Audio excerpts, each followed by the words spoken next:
So what's good best people, balik lagi sama gue Hafiz di sini di konten Correct Me If I'm Wrong. Jadi kalau gue salah tolong dikoreksi, kalau gue bener ya bagian dari kehokian kita aja karena risetnya bener. Sekarang gue pengen ngebahas tentang 5 bandar narkoba terkaya sepanjang sejarah versi Bless the House tentunya, bukan versi yang lain. Jadi kalau menurut kalian ada yang lebih kaya lagi, ada yang lebih brutal lagi, coba tulis aja ntar komen di bawah. Ini versi kita ya. Oke, langsung aja. Yang pertama kita terbang ke Kolombia nih. Kita terbang ke Kolombia, kita ke Medellin.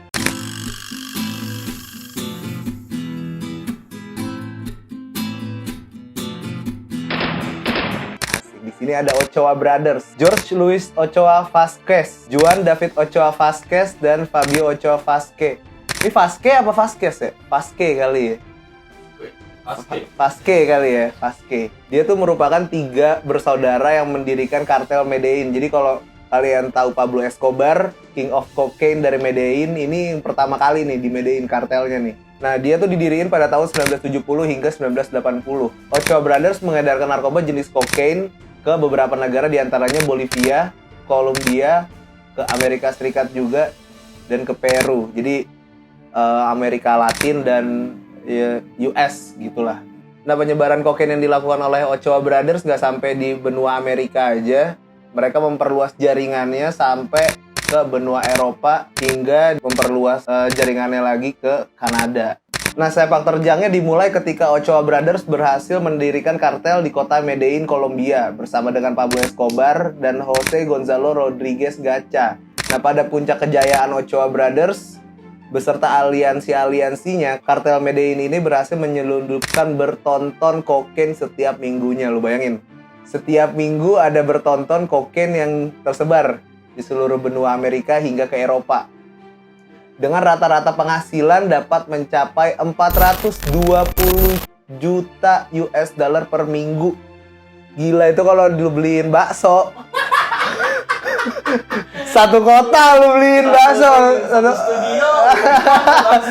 Anjir. Jadi dia meraup keuntungan sebesar itu karena pada tahun 1970 sampai 1980 sekitar 84 sampai 90% kokain yang didapatkan warga Amerika Serikat dan 80% kokain yang didapat di seluruh negara di dunia berasal dari Ochoa Brothers. Gokil. Nah, jadi ini apa? Pada nih yang kakek dari dia. Iya anjir, di monopoli ya, monopolistik ya jadinya ya. Nah, jumlah kekayaan yang dimiliki Ochoa Brothers dapat dikalkulasikan sebanyak 6,78 miliar atau setara dengan 95 triliun rupiah untuk kurs saat ini. Gokil. Itu mah yang Tansi nggak ada apa-apanya. Jadi jadi bandara aja deh. Dengan aset kekayaan yang sebanyak itu, Ochoa Brothers masuk ke dalam daftar miliarder yang dikeluarkan oleh media Forbes pada tahun 1987 dan dapat bertahan hingga tahun 1992. Nah, di ujung kejayaan Ochoa Brothers ada beberapa konflik yang dialami oleh Ochoa Brothers itu sendiri. Yang pertama ada Jorge Luis Ochoa Vazquez. Dia ditangkap pada tahun 1991 sehingga harus menjalankan masa tahanan di dalam penjara selama 5,5 tahun. 5,5 tahun doang anjing. Udah sampai seleher. Ya, gak nyampe bangsat. Itu udah dihitung-hitung nih kalau gue masuk penjara, ya kekayaan gue udah berlipat-lipat. Gak apa-apa lah, 5,5 tahun doang. Iya, kayak. Dan juga ada Fabio Ochoa Vazquez ditangkap pada tahun 1999 dan mendapatkan hukuman penjara selama 30 tahun. Nah, yang terakhir ada Juan David Ochoa Vazquez, meninggal pada tahun 2013 lalu akibat serangan jantung. Nah, next kita terbang jauh ke Rusia. Dari Kolombia dan terbang jauh ke Rusia. Sekarang gue mau bahas tentang Semyon Mogilevic.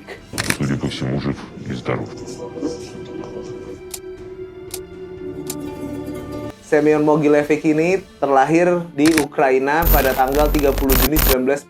Wah, anjing, sama ulang tahunnya kayak gue. Iya, semua. Anjir. Iya gue.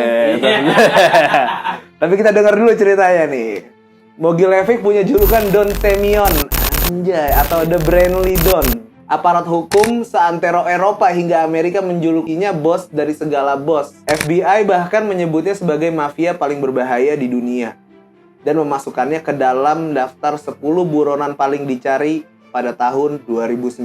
Pihak berwenang dari berbagai negara menuntutnya dengan sekitar 40 tindak pidana menurut FBI. Si Mogilevich ini nih memperoleh sebagian besar kekayaannya dari perdagangan senjata, pembunuhan, pemerasan, perdagangan narkoba, dan prostitusi tentunya. Itu udah masuk dah. Murder, pemerasan, perdagangan narkoba, dagang senjata, udah pasti sepaket deh itu deh kalau mau jadi kartel ya. Lu beli paketannya nih. Iya. Nah, kekayaannya sendiri ditaksir mencapai 10 miliar dolar Amerika Serikat atau sekitar 141 triliun rupiah. Nah, pada tahun 1998, pada saat Indonesia lagi kacau-kacaunya nih, Village Voice melaporkan ratusan dokumen FBI dan intelijen Israel yang sebelumnya dirahasiakan. Mereka menempatkan The Brain Lidon atau Mogilevich sebagai pemimpin mafia merah, Red Mafia. Iya nggak sih, Red Mafia nggak sih? Kalau masuk mafia merah kan Red Mafia ya. Sebuah keluarga mafia Rusia yang terkenal kejam karena kebrutalannya. Nah, Red Mafia ini berbasis di Budapest. Anggota Red Mafia ini memegang jabatan penting di New York, Pennsylvania, California Selatan, dan bahkan di New Zealand.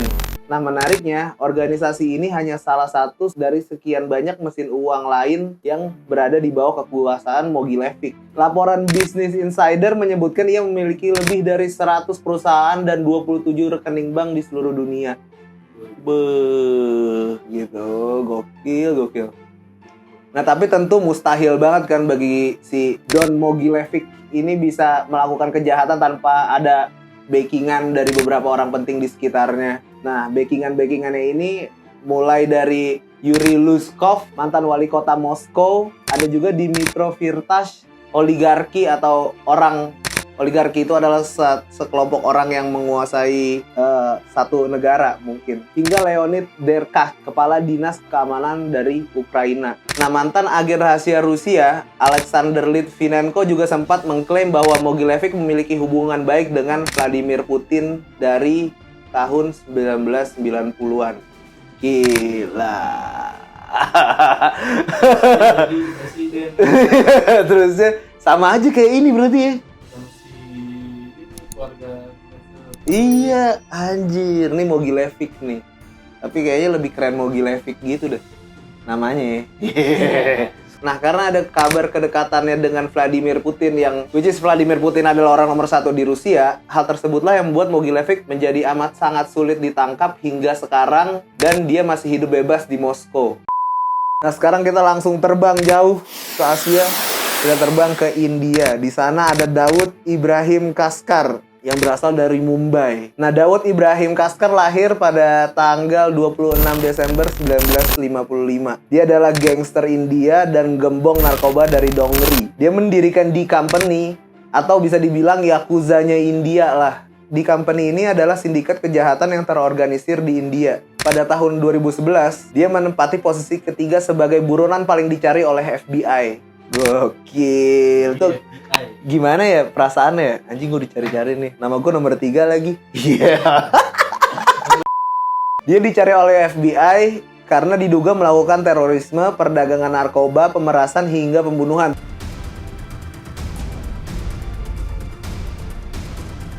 Dawood के भाई कास्कर का कबूलनामा. Tuh lagi-lagi tuh, terorisme, perdagangan narkoba, pemerasan hingga pembunuhan. Terorisme yang Hotel Mumbai itu kali ya? Bisa jadi. Nah, Daud Ibrahim ini ditetapkan sebagai teroris global pada tahun 2003 oleh India dan Amerika Serikat. Pada tahun 1993, D Company atau company yang tadi gue bilang mirip kayak Yakuzanya India ini menjadi dalang pengeboman Mumbai pada tahun tersebut. Pengeboman di Hotel Mumbai. Emang di hotel ya? Iya. Akibatnya 257 orang tewas dan 713 orang lainnya luka-luka setelah terkena 12 kali ledakan bom. लोग लहूलुहान जमीन पर पड़े थे. लोगों को अस्पताल ले जाने के लिए एम्बुलेंस के सायरन बजने लगे. Hotel Mumbai itu ya? Itu filmnya, Bre. Oh, ini dia orangnya. Kayaknya. Bisa Kan jadi. dia masih Lu nuduh dia? Iya. jadi ini dalang. Udah alang ya. Dalang. Nah, diduga ya, diduga. Terduga. Tapi mah pasti iya sih. Nah, setelah dari India tadi kita ketemu Daud Ibrahim Taskar, kita langsung terbang ke Mexico.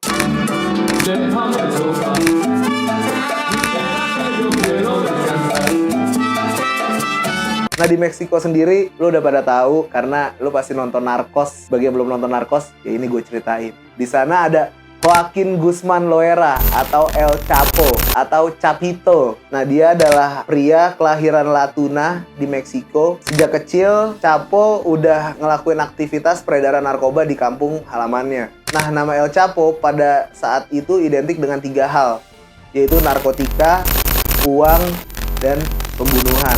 Anjing. Jadi ngeri banget. Berarti.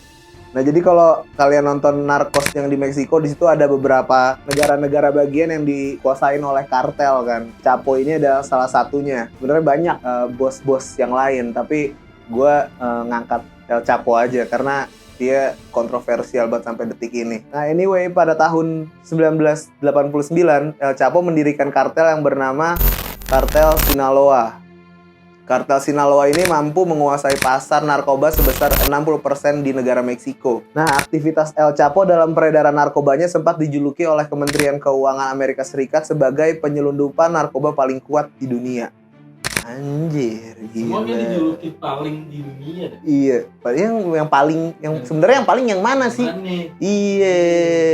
Nah, dari 60% kekuasaan kartel Sinaloa di Meksiko, El Chapo mampu meraup keuntungan sebesar 3 miliar US dollar. Media Forbes menyatakan bahwa El Chapo termasuk ke dalam orang terkaya di dunia pada tahun 2009 hingga 2011. Dengan total kekayaan 1 miliar US dollar beserta aset-aset yang dimilikinya seperti kapal selam, yacht mewah, jet pribadi, belum mobil-mobilnya, belum rumahnya, hotelnya, segala macam tuh. Nah, total yang dimiliki El Chapo mampu mencapai 5 miliar atau setara dengan 65,6 triliun rupiah. Untuk mencapai titik itu, perang antar kartel di Meksiko itu sengit banget ya. Jadi bunuh-bunuhannya parah banget.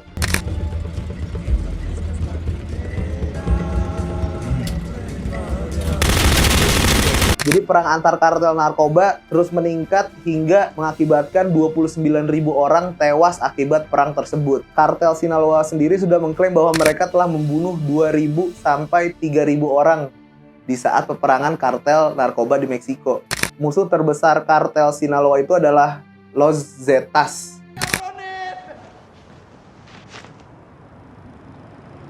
Vámonos! Itu ntar bakal gue bahas di episode sendiri. Itu sadis juga tuh kartel tuh.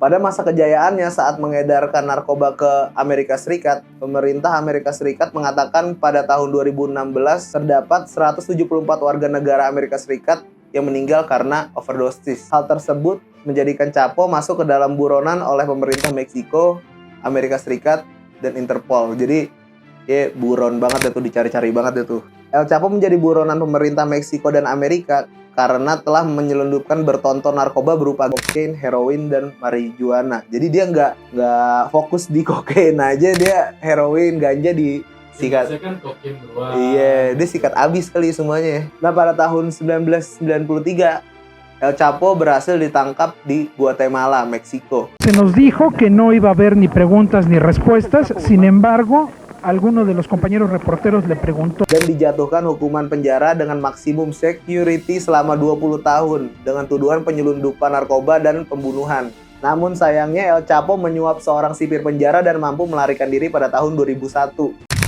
Voy a escapar.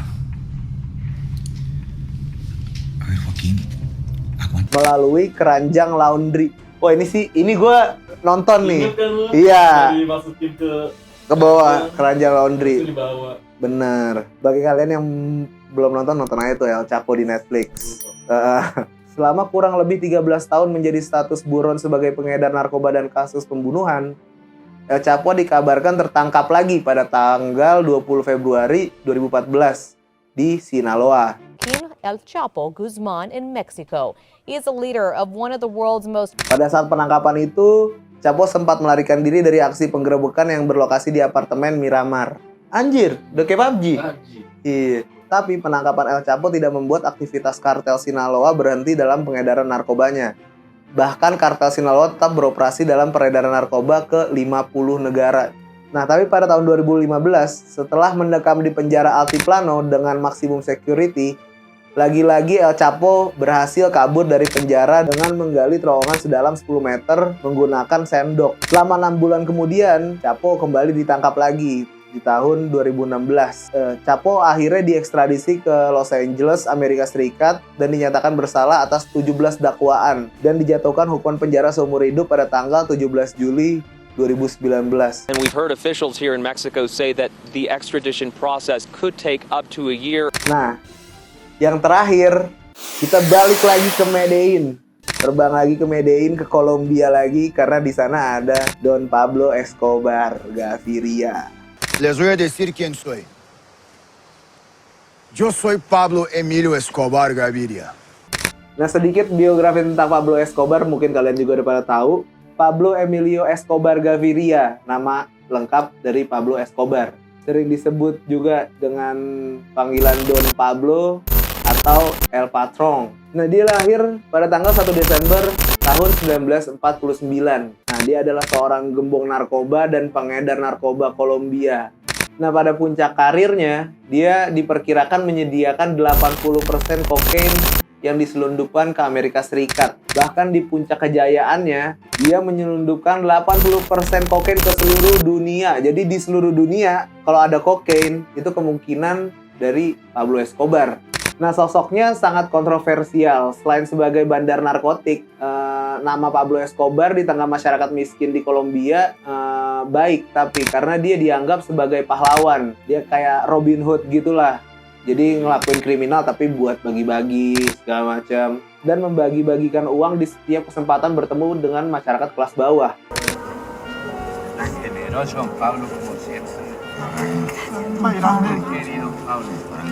Nah, yang lebih gilanya lagi, dia pernah menjadi anggota dewan di parlemen Kolombia.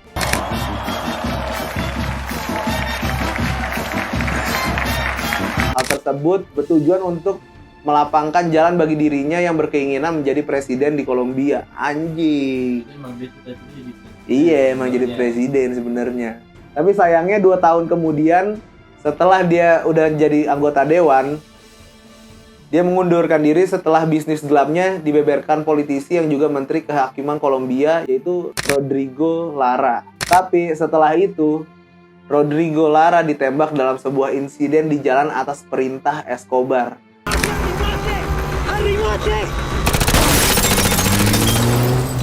Gak hanya itu, kasus-kasus sadis dari Pablo Escobar masih terus berlanjut. Yang paling terkenal juga ada pengeboman pesawat Avianca Airlines penerbangan 203. Namun baru 5 menit mengudara, pesawat meledak di ketinggian 13.000 kaki.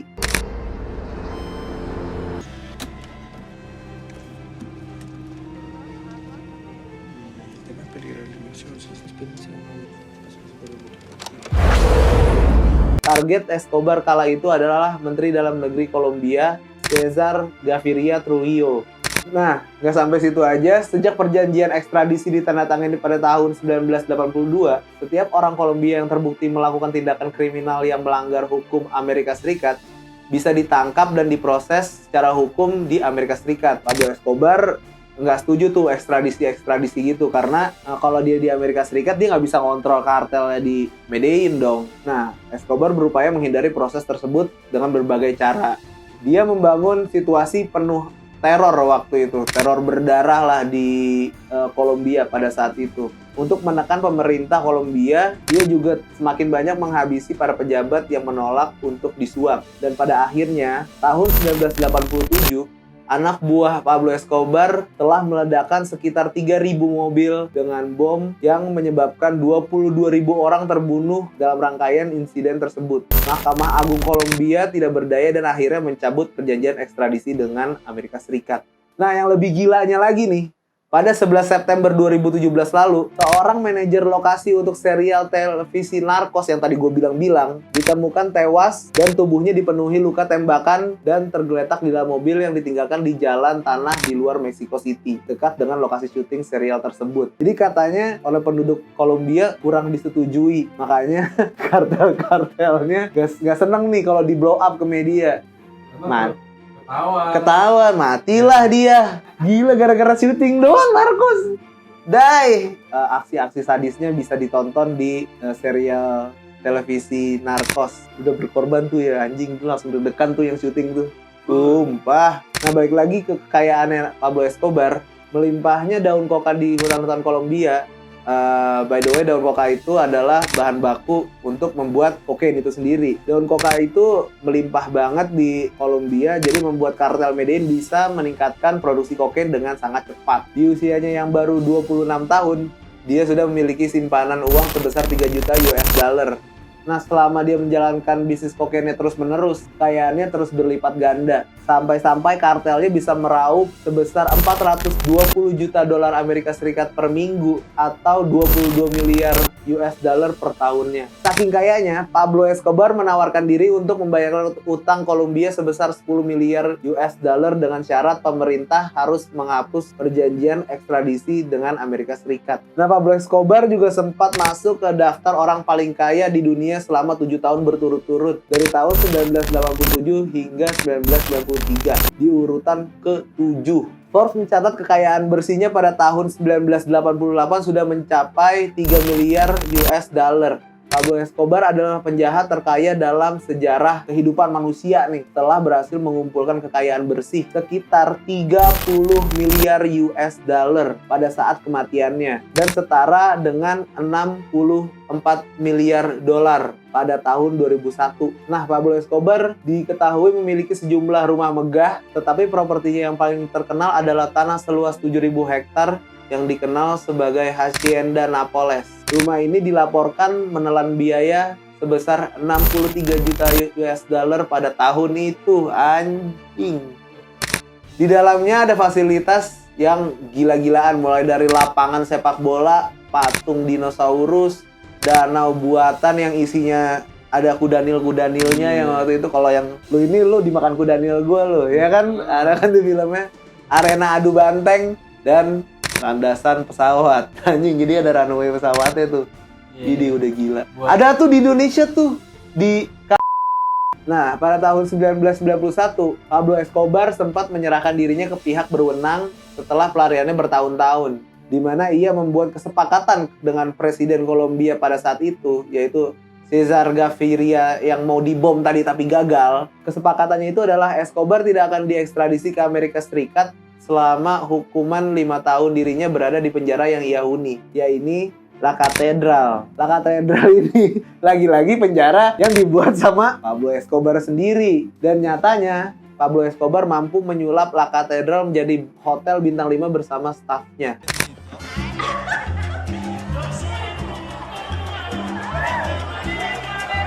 Nah, pada tahun 1991 pula, Maradona yang tengah dihukum larangan bermain selama 15 bulan akibat obat-obatan diundang ke La Catedral oleh Pablo Escobar. Maradona dan Escobar bertemu di sebuah kantor dan dia berkata dia suka permainanku. Kami bermain dan semua orang menikmatinya. Nah, pada malam itu kami berpesta dan itu dalam penjara. Ini kata Maradona dikutip dari Bleacher Report ya, gue nggak tahu nih. Ada sumbernya. Ada sumbernya.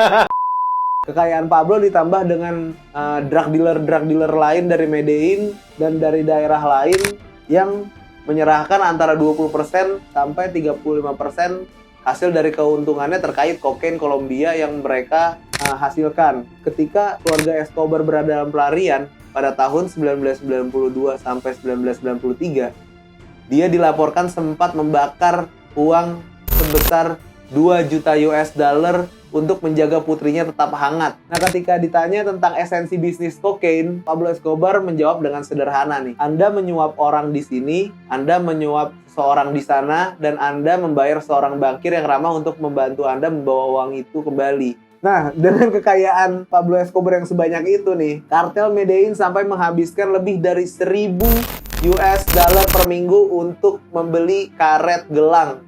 Gila. Jadi untuk ngiketin itu duit, saking banyaknya 1.000 US dollar per minggu, lu bayangin aja. Dan bahkan sekitar 10% uang yang dihasilkan oleh kartel Medellin, dia juga harus rela uangnya dimakan tikus karena Pablo Escobar sering mengubur uangnya di dalam tanah agar tidak diketahui orang-orang. Bahkan ada dugaan sampai sekarang masih ada harta yang belum ditemukan karena baru-baru ini ada sebuah harta berupa uang tunai peninggalan Pablo Escobar ditemukan. Harta karun itu berupa uang tunai yang disimpan di sebuah kantong plastik senilai 18 juta US dollar.